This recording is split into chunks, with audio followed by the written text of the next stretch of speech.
സ്വാതന്ത്ര്യം കൊടുക്കുന്ന മലയാള സിനിമയുടെ ഉള്ളറകളാണ് ഇന്ന് നമ്മൾ പരിശോധിക്കുന്നത്. ഏറ്റവും റീസെന്റ് ആയിട്ട് സ്വാതന്ത്ര്യം കൊടുത്തിരിക്കുന്നത് നടി ശ്വേതാ മേനോനാണ്. അശ്ലീല രംഗങ്ങളിൽ അഭിനയിച്ചു എന്ന് പറഞ്ഞിട്ട് നടി ശ്വേതാ മേനോനെതിരെ പരാതി.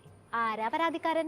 മാധ്യമപ്രവർത്തകനെന്നും പൊതുപ്രവർത്തകനെന്നും സ്വയം വിളിക്കുന്ന മാർട്ടിൻ മേനാച്ചേരി. പലരുമണിക്കം അല്ലെ കളിമണ്ണ് അതുപോലുള്ള സിനിമകൾ അത് സെൻസർ ബോർഡ് അംഗീകരിച്ച് പബ്ലിഷ് ചെയ്തിരിക്കുന്ന സിനിമകളാണ്.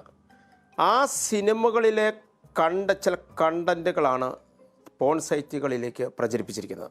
ആ സിനിമക്ക് ഇവിടെ റിലീസ് ചെയ്തതല്ലേ, സെൻസർ ബോർഡ് സർട്ടിഫിക്കറ്റ് കൊടുത്തതല്ലേ, പിന്നെ നിങ്ങൾക്ക് മാത്രം എന്താണ് ഇത്ര പ്രശ്നം? ഹൈ, അവാർഡ് വരെ കിട്ടിയ സിനിമയാണ്. ഏതെങ്കിലും ഞരമ്പന്മാര് അതൊക്കെ എടുത്ത് അശ്ലീല സൈറ്റിൽ ഇട്ടെന്ന് വിചാരിച്ചിട്ട് ശ്വേതാ മേനോൻ എന്ത് തെറ്റിയതു? 25 കൊല്ലം മുമ്പ് ഇവർ അഭിനയിച്ചിട്ടുള്ള ഒരു ഇതിനകത്തും മറ്റ് ഈ അടുത്ത് അഭിനയിച്ചിട്ടുള്ള കുറച്ച് ഇതിനകത്ത് അവർ എലിഗേഷൻസ് ഉന്നയിച്ചിട്ടുണ്ട്. അതാണ് 10-20 കൊല്ലം മുമ്പേ ഇറങ്ങിയ സിനിമയ്ക്കെതിരെ പോലും മൂപ്പര് പരാതി കൊടുത്തിട്ടുണ്ട്. അതെന്താ മാർട്ടിൻ ചേട്ടാ, 10-20 കൊല്ലം മുമ്പേ നിങ്ങൾക്ക് ഇതുപോലെ പരാതി കൊടുക്കാൻ ഉൾവിളിയൊന്നും ഉണ്ടായില്ലേ? അമ്മ സംഘടനയുടെ പ്രസിഡന്റ് സ്ഥാനത്തേക്ക് മത്സരിക്കുന്ന ജയസാധ്യത കൂടുതലുള്ള ശ്വേതാ മേനോനെതിരെ അശ്ലീല സൈറ്റുകൾ കണ്ട് ആ സൈറ്റ് വെച്ച് മാർട്ടിൻ പരാതി കൊടുക്കുന്നു. അല്ല മാർട്ടിൻ ചേട്ടാ, നിങ്ങൾക്ക് ഇത്രയും രോഷം കൊള്ളുന്നുണ്ടെങ്കിൽ പിന്നെന്തിനാ നിങ്ങൾ ആ വീഡിയോ മുഴുവനും കുത്തിരുന്ന് കണ്ടത്?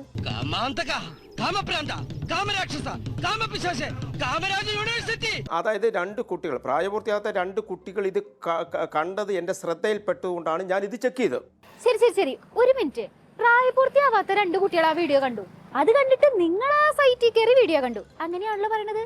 പക്ഷെ ഒരു പ്രശ്നമുണ്ടല്ലോ മാർട്ടിൻ ചേട്ടാ, നിങ്ങൾ ഈ പറയുന്ന പോൺ വീഡിയോയുടെ സൈറ്റ് ഒന്നും ഇന്ത്യയിൽ ലഭ്യമല്ലല്ലോ. അതൊക്കെ ഇന്ത്യയിൽ നിരോധിച്ചതാണല്ലോ. പിന്നെ എങ്ങനെ നിങ്ങൾ മാത്രം കയറി കണ്ടു? എനിക്ക് തുറന്നു കിട്ടി. ഞാൻ വളരെ കൃത്യമായിട്ട് പറഞ്ഞു ഇത് എങ്ങനെയാണ് കണ്ടെന്നുള്ള വളരെ വ്യക്തമായിട്ട് ഞാൻ നിങ്ങളോട് പറഞ്ഞു. മാർട്ടിൻ ചേട്ടൻ ഇടുക്കുറ്റി പത്രത്തിന്റെ അഗ്രഗണ്യനായ മാധ്യമപ്രവർത്തകനാണ്.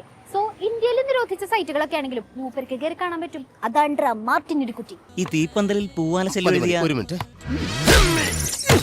എന്തായാലും നടി ശ്വേതാ മേനോനെതിരായ എഫ്ഐആർ ഹൈക്കോടതി സ്റ്റേ ചെയ്തിട്ടുണ്ട്.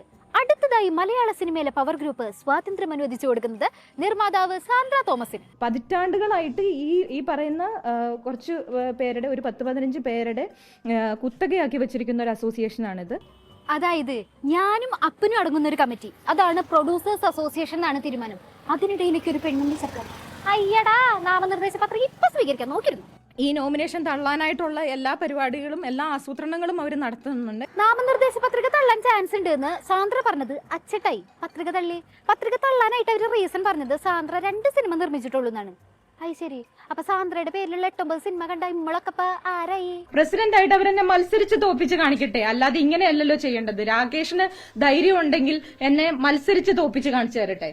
അയ്യോ, അങ്ങനെ പറയരുത്. ധൈര്യമില്ല. ഒളിപ്പോര് നടത്താനേ അവർക്കൊക്കെ ധൈര്യമുള്ളൂ. എന്ത് ചെയ്യാനാ, മലയാള സിനിമയിലെ കോക്കസിന് പെണ്ണുങ്ങളോട് നേർക്ക് നേർ നിന്ന് സംസാരിക്കാൻ ധൈര്യമില്ല. ഇങ്ങനെ ഒളിച്ചിരുന്ന് അടിച്ചമർത്തണം, അതാണ് ഒരു ശീലം. അപ്പൊ പുതിയ തലമുറയിലെ ആണുങ്ങളൊക്കെ സ്ത്രീകൾക്ക് സ്വാതന്ത്ര്യം കൊടുത്തു കഴിഞ്ഞ സ്ഥിതിക്ക് ഒന്നങ്ങോട്ട് മാറി നിൽക്കൂ പ്ലീസ്. പഴയ തലമുറയ്ക്കും കൂടി ഒരു അവസരം കൊടുക്ക്. ഒരു സ്ത്രീ ആയിരുന്നതുകൊണ്ട് മാത്രം സിനിമ എടുപ്പിക്കാൻ പണം കൊടുക്കരുത്. ഈ സ്ത്രീ ആയാലും അവർക്കും കൊടുക്കണം ഈ പരിശീലനം. ഷെഡ്യൂൾഡ് കാസ്റ്റിൽപ്പെട്ടവർക്ക് 1.5 കോടി കൊടുക്കേണ്ട ആവശ്യമൊന്നുമില്ല. അതുപോലെ തന്നെ സ്ത്രീകൾക്ക് സിനിമ എടുക്കാനും ഇങ്ങനെ സർക്കാർ വാരിക്കോരി കാശ് കൊടുക്കേണ്ട ആവശ്യമില്ല എന്നാണ് വലിയ മൊയലാളിയുടെ അഭിപ്രായം.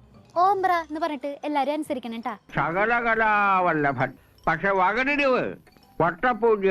അടൂർ സാറിന്റെ ആ തിയറിക്കെതിരെ ഗായിക പുഷ്പവതി അതേ വേദിയിൽ വെച്ച് തന്നെ ചോദ്യം ഉയർത്തി. എന്ത്, മലയാള സിനിമയിലെ തമ്പുരാനായി എനിക്കെതിരെ ശബ്ദം ഉയർത്തുന്നു, ആരാണ് ഇവരെന്ന് അടൂർ സാറും. അതെ, അടൂർ സാറിന്റെ കൂട്ടുകാരെങ്കിലും ഒന്ന് പറഞ്ഞു കൊടുക്കോ പുഷ്പവതി ആരാണെന്നുള്ളത്? അപ്പൊ എനിക്കറിയില്ല പുഷ്പവതി ആരാണ്. അറിവില്ലായ്മയായിരിക്കാം. ആ ബെസ്റ്റ് ചങ്കിന് പറ്റിയ ചങ്കന് ഡെഡ്ലി കോംബോ. ഗായിക, ഗാനരചയിതാവ്, സംഗീത സംവിധായിക, കേരള സംഗീത നാടക അക്കാദമിയുടെ ഉപാധ്യക്ഷ, അങ്ങനെ പുഷ്പവതിനെ കുറിച്ച് പറയാൻ കുറെ ഉണ്ട്. പക്ഷെ അതീ താലതൊട്ടപ്പന്മാർക്ക് അറിയില്ല അത്ര. എന്നിട്ട് സ്ത്രീ വിരുദ്ധതയും ആൺമേൽക്കോയ്മയും ചോദ്യം ചെയ്ത പുഷ്പവതിക്കായി എല്ലാ കുറ്റം.